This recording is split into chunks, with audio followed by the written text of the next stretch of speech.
You have a secret, but you don't want to tell me. A child psychologist tries to help a troubled young boy, but things aren't as cut and dried as they seem. For one thing, some really weird stuff is happening, and we don't just mean Bruce Willis convincingly playing a child psychologist. The Sixth Sense.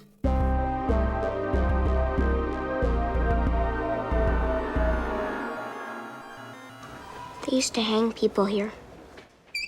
The Sixth Sense was M. Night Shyamalan's spooky 1999 chiller, where a young boy is either cursed or gifted, depending on your point of view. It's also a film that has a couple of major twists that you probably know at least one of them, even if you've never seen the movie. The second one, though, is worth hanging on to if you've never seen the movie. As we're going to be talking about those twists, you have been warned.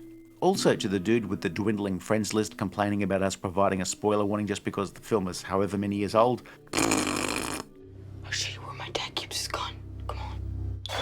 Psychologist Malcolm Crowe is very pleased with his new award for helping troubled kids, until one of his former patients breaks into his home and shoots Malcolm. Sometime later, Malcolm observes a new patient, Cole Sear, who seems like an ordinary kid, but one where the other kids think he's a bit of a weirdo. Cole's mum tries her very best to be patient with the young lad, but you can tell she just wants to build a soundproofed wardrobe to go inside and just scream. Cole seems anxious about speaking to Malcolm, where the former doesn't believe the latter can help. Eventually, Cole will become his patient, where Malcolm's even-keeled demeanour wins the trust of the young boy. Meanwhile, Malcolm seems to be having difficulties at home, where he and his wife Anna don't seem to be on speaking terms. It is the darndest thing. It's almost as if she can't see him. Happy anniversary. That's just ice cold, Anna. All sorts of weirdness happens around Cole. Drawers open by themselves. He seems to know rather personal things about people, and knows a lot about rather dark subjects, more than someone of his age should. It's almost as if he has some link to the supernatural. Now, my own links to the supernatural are rather modest. I still can't work out how all of the leftover cake from the break room kept disappearing on its own. How about you, Frank? It's a mystery. It's supposed to be funny. After a prank at a kid's birthday party lands him in hospital, Cole finally confides in Malcolm. I see dead people. Now that is some kind of humble brag. Cole has convinced himself that there's something wrong with him, otherwise he wouldn't be haunted. But Malcolm, after a period of adjustment, sees a way toward helping Cole. Maybe just ask the ghosts what they want. They just want help, even the scary ones. Meanwhile, things between Anna and Malcolm seem, well, what's the word? Well, they aren't going so well, where there's another man trying to get closer to her. At first, Malcolm's just annoyed, but later he'll get angrier and angrier when he sees the pair getting closer. If only Malcolm and his wife would just speak to each other. Malcolm and Cole attend the wake of a young girl, and Cole presents the grieving father with a videotape that the deceased had hidden. She wanted to tell you something. Proof that the girl's mother had been slowly poisoning her. With this, Cole now has a mission. He still sees dead people, but now instead of them haunting him, Cole takes requests. Do you want to tell me something? He still sees dead people, or as I like to call them, deados, but he's made peace with the fact that he'll never again use a toilet without somebody watching him. In a traffic jam, Cole finally confides in his mother about his ability, and rather than fast-track the construction of the soundproof shouting chamber at home, she's convinced he's telling the truth when he relays a message from her late mother. Apparently, she really liked the Velma cosplay. Of course, the film's big twist wasn't the one in the trailer, and it's too late for warnings if you're still watching. Okay, some twists.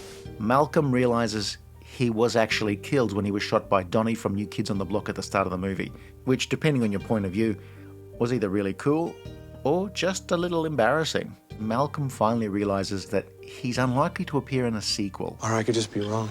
The Sixth Sense was a huge hit when it was released in 1999, where the buzz over the twists made it the second highest grossing film released that year, where it out-earns things like Toy Story 2, The Spy Who Shagged Me, The Matrix, The Mummy. And why am I listing them? The Sixth Sense was only out-earned by The Phantom Menace. Though I will wager The Sixth Sense was the cause of fewer merchandising bonfires. Better than Cats. Cats? Never mind. However, listing those other films does have a point, since they seem to have been more fondly remembered. That's possibly down to the twists becoming so widely known, and partly down to the reaction to some of the director's subsequent movies. M. Night Shyamalan had made a few small films and contributed to the screenplays for films like Stuart Little, and even provided some uncredited work on She's All That. He'd written The Sixth Sense as a spec script, but it was loved by an executive at Disney who bought the film, though thanks to the way the corporate world works, he was fired and the studio sold the film rights to Spyglass, though the studio would keep a cut and distribute the film. The trailers for the film set up the idea that Cole has a visual glitch that allows him to view the deceased. Talking to the dead is like anything else, it has its pros and cons. Pro, a second pair of eyes to help you find a contact lens. Cons, a second pair of eyes while wiping. Pro, someone to sing backup when you're singing to yourself in the shower. Cons, somebody giggling while you're in the shower. Pro, someone who's actually going to come with you to see those horror movies you want to go see, with another plus being that you don't have to pay for a second ticket. Con, someone hypercritical of your choices of Halloween costume. Dude, that's not how putrefaction works. For young Cole, seeing ghosts is a negative thing for the most part, but while he's clearly anguished, he manages to keep it together for the most part. Haley Joel Osment had earlier played Forrest Gump Jr. in Forrest Gump, and here instantly made life for any other child performer a misery. As one of the most believable child performers of the era, Osment never feels anything other than real. He actually feels like a kid being tormented by people with gruesome wounds. He would go on to make a few more films as a youngster, though in more recent times, and unlike this channel, he has shown an aptitude for comedy. Instead of something I want, can it be something I don't want? I don't want to be scared anymore. Bruce Willis was doing all sorts of interesting stuff in the 90s, after he worked out that he didn't need to be a gun-toting action hero in absolutely every single movie he did. You think so? The Sixth Sense was one of the brighter spots of his career. Toni Collette had been a rising star in Australian movies, heading to indie films and supporting roles before The Sixth Sense was her major break in American movies. You see ghosts, Cole? British actress Olivia Williams was Anna, a grieving widow that we don't realise is a grieving widow until late in the film. Donnie Wahlberg appears in an early acting gig, and also in a small role, the future star of the OC, Misha Barton, as one of the deados. Dead people like in graves and coffins? When you make a film that's all about the twist, as in Bruce was dead for most of the movie, several things happen. Firstly, it gets spoiled almost immediately, but then it also changes the way you might rewatch the film. It's cold in here. So I somehow managed not to be spoiled when I eventually saw the film about a year after it was released, and it made that first viewing electric. Subsequent viewings hit differently since you know how it's all going to unfold, and indeed the film's deliberate pace can make you feel impatient, at least until Cole's confession. They don't know they're dead. There are also the questions. How did he know he was not dead? How did he interact with things like a notebook or a tape player? It is explained by a line of dialogue. They don't see each other. They only see what they want to see. And of course in the real world, it's not just ghosts who do that. Whether they're plot holes or not, you do have to accept the film's premise, or you don't, otherwise why are you bothering to watch it? Ghosts are a bit like time travel. The ground rules will change from film to film, since basically somebody just made them up with ideas plucked out of thin air. That is the beauty of screenwriting. You can basically make any idea or collection of ideas palatable to an audience, which is what inspired me to write a screenplay about time-travelling ghosts, which I called Ghosts That Time Travel. For some inexplicable reason, it remains unproduced, but thinking about it now, we might need to workshop the title a bit, and in the next draft might have to cut out the dance sequence in Act 2. I'd like to hear more about it. Of course, all of this ignores my Machiavellian reading of the film, where it was all orchestrated by Cole Sear in order for him to get free therapy from a dead psychologist. That's right. That's what I think too. The Sixth Sense is not an action film, nor is it a fast-paced film. It takes its time, which adds to the tension. Shyamalan's direction works really well here. The Philadelphia locations were all interesting. There were places that we hadn't seen in every single movie, and the director manages the difficult trick of eliciting good performances from all of the kids in the film. It's only a pity that nobody could elicit one from him when he was playing a doctor. I didn't know you were funny. The Sixth Sense was a horror film without much gore, as by now films like this were aimed at PG-13 ratings.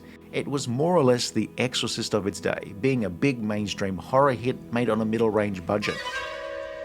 Of course, The Sixth Sense has far less blood, swearing, vomit, and the 102nd use of a crucifix compared to the R-rated Exorcist. Horror films about creepy kids are a dime a dozen, but here it's not about the devil or the end of the world, it's just a kid who can see dead folk.